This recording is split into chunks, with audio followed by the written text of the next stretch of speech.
Hello students, welcome to Concept Chemistry.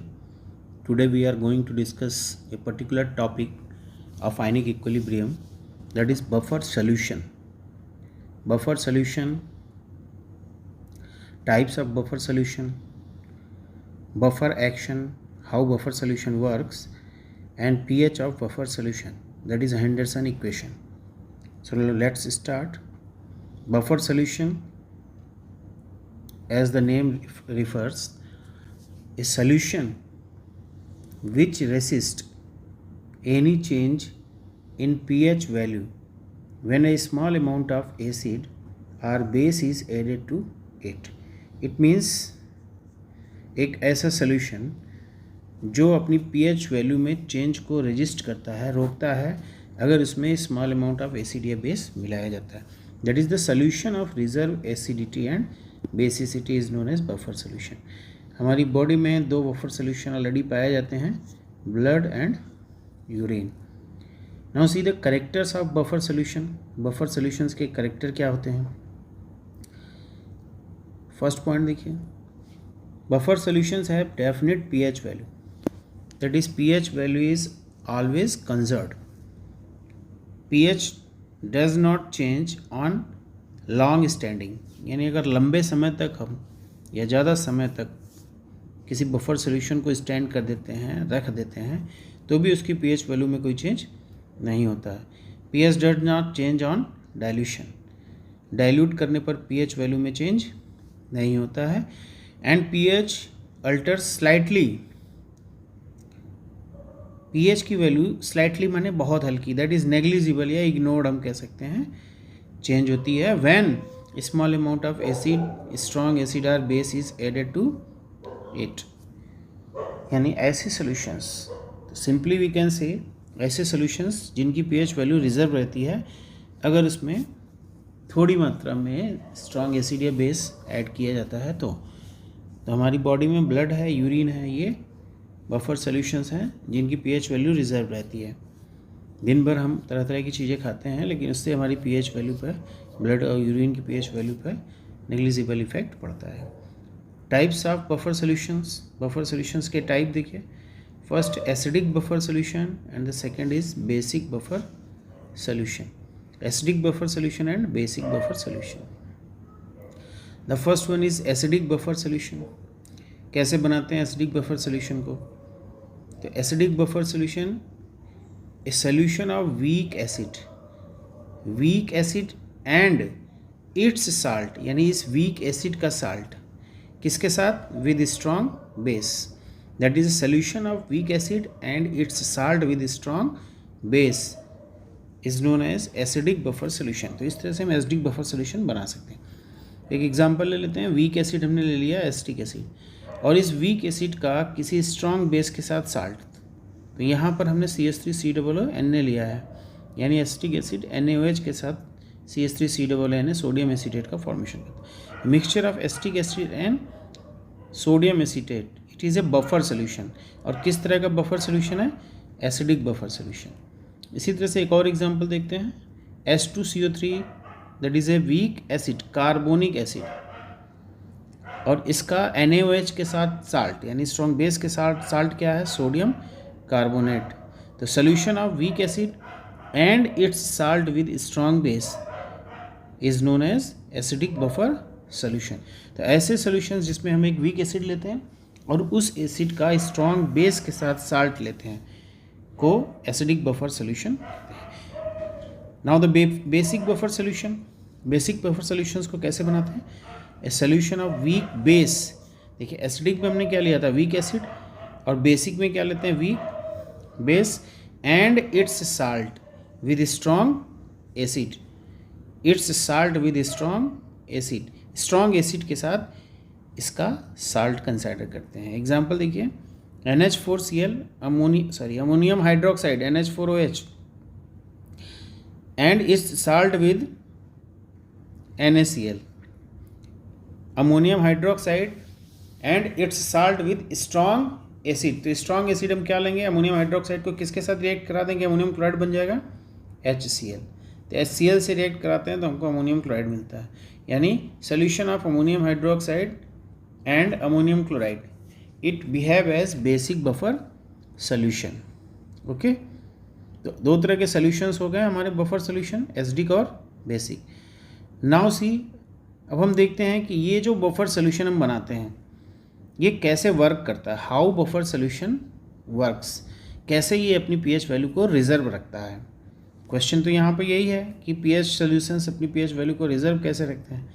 तो देखिए, consider a buffer solution, एक buffer solution को यहाँ हम कंसाइडर करते हैं acidic buffer solution. Weak acid लिया हमने, एसिटिक एसिड, डिसोसिएट और ionise to give acetate ion and H+ ion. CH3COON ने डिसोसिएट और ionise to give acetate ion and sodium ion.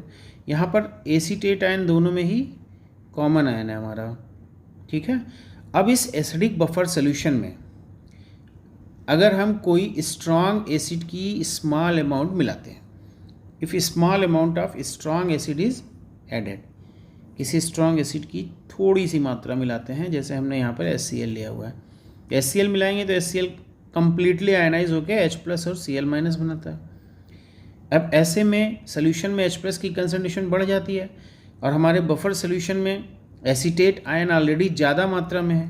तो ये जो एसीटेट आयन है जो हमारे बफर सॉल्यूशन में ऑलरेडी है, ये एसीटेट आयन इस H+ के साथ कंबाइन होके CH3COOH का फॉर्मेशन शुरू कर देता है. यानी वीक एसिड का डिसोसिएशन और वीक हो जाता है.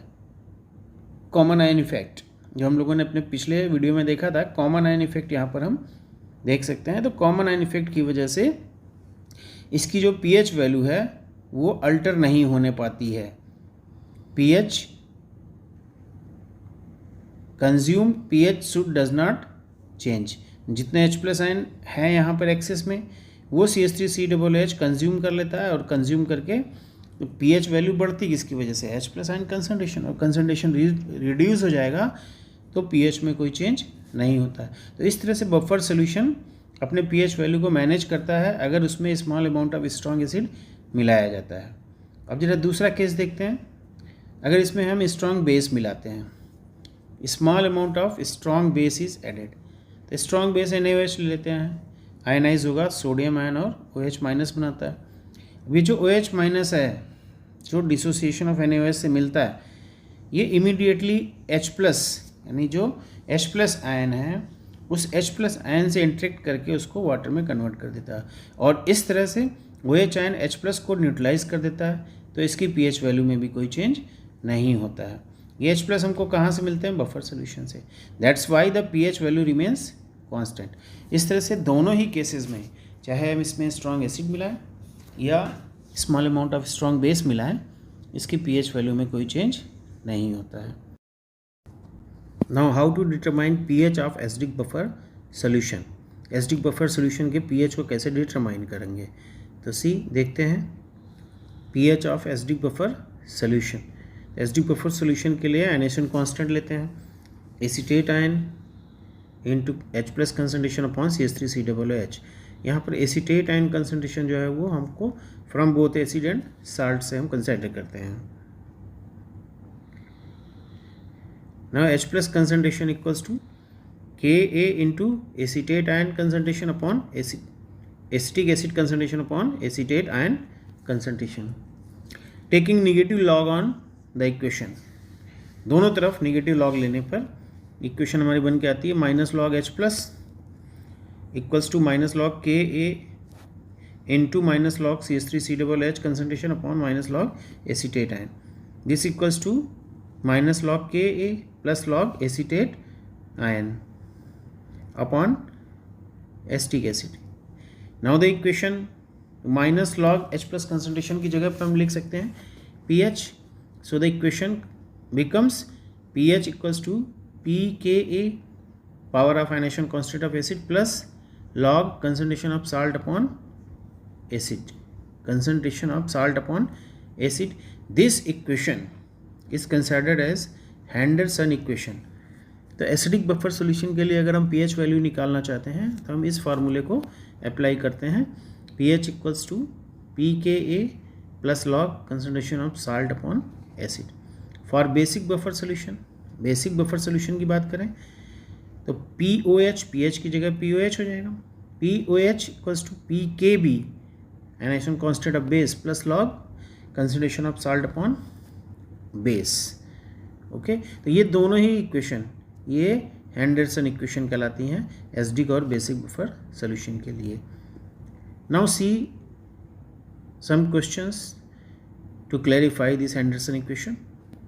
एक दो न्यूमेरिकल्स के द्वारा इस हेंडरसन इक्वेशन को कैसे अप्लाई करेंगे उसको देखते हैं। See the first problem, calculate pH of solution containing equimolar, equimolar का मतलब same mole, mixture of HCN and KCN, जहाँ पर Ka की वैल्यू दी हुई है HCN के लिए 2 × 10⁻⁴। तो देखिए यहाँ पे HCN और KCN, तो HCN एक वीक एसिड है और KCN इस एसिड का स्ट्रॉन्ग बेस KOH के साथ साल्ट है, यानी ये एक एसिडिक बफर सॉल्यूशन बना रहा है। तो एसिडिक बफर सॉल्यूशन का फार्मूला अप्लाई करेंगे, pH equals to PK plus log salt upon acid, और यहाँ पर साल्ट और एसिड की कंसंट्रेशन क्या है, सेम है, इक्विमोलर। PK ये वैल्यू हमको दी नहीं है बट Ka की वैल्यू दी हुई है, एनाइजेशन कांस्टेंट ऑफ एसिड। तो फॉर्मूले में पुट करिए PK equals to minus log K, Ka की वैल्यू लगाइए यहाँ पर, सॉल्व करते हैं तो ये वैल्यू निकल के आती है PK equals to 4 minus log 2, log 2 की वैल्यू है 0.3010, वैल्यू प्लेस करिए, PK की वैल्यू हमारे सामने आ जाती है 3.7। अब इस 3.7 वैल्यू को फार्मूले में लगाइए, 3.7 को फार्मूले में लगाते हैं PK की जगह, तो pH equals to 3.7 plus log, यहाँ पर साल्ट और एसिड की कंसंट्रेशन क्या आती है, इक्विमोलर, तो ये वैल्यू आ जाती है 1, यानी ये log 1, और log 1 की वैल्यू क्या होती है 0, तो हमारा pH वैल्यू कितना निकल के आता है 3.7। क्लियर। एक दूसरा एग्जांपल देखते हैं, calculate pH of the solution obtained by mixing 100 millilitre 0.1 m formic acid and 50 millilitre 0.1 m potassium hydroxide solution. Ka value यहाँ पर दिया हुआ है 10⁻⁵, और आपको इस सॉल्यूशन के लिए pH निकालना है। तो सॉल्यूशन में बनाने के लिए क्या क्या मिलाया गया, फॉर्मिक एसिड और KOH, जहाँ पर ये HCOH एसिड है और KOH स्ट्रॉन्ग बेस है। तो देखते हैं इन दोनों को मिलाने से कैसा साल्ट बनता है। तो see the equation, HCOH plus KOH gives potassium format plus H2O, तो पोटेशियम फॉर्मेट प्लस H2O बनाता है।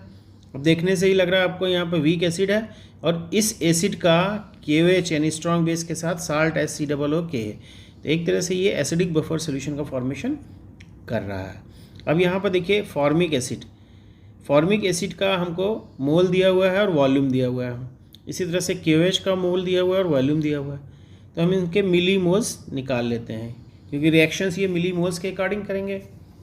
तो मिली मोल्स यानी मास मोल इंटू वॉल्यूम, मोल 0.1 है, वॉल्यूम 100 ml है, मल्टीप्लाई कर देंगे कितना आ गया 10 मिली मोल्स। इसी तरह से KOH के लिए 5 मिली मोल्स, यहाँ पर फॉर्मिक एसिड के 10 मिली मोल्स है और KOH के 5 मिली मोल्स हैं, तो 5 मिली मोल्स फॉर्मिक एसिड के कंपैरिजन में कम है, तो ये एक लिमिटिंग रिएजेंट की तरह से वर्क करता है। इनिशियली HCOOK के मिलीमोल्स 0 और वाटर के भी 0।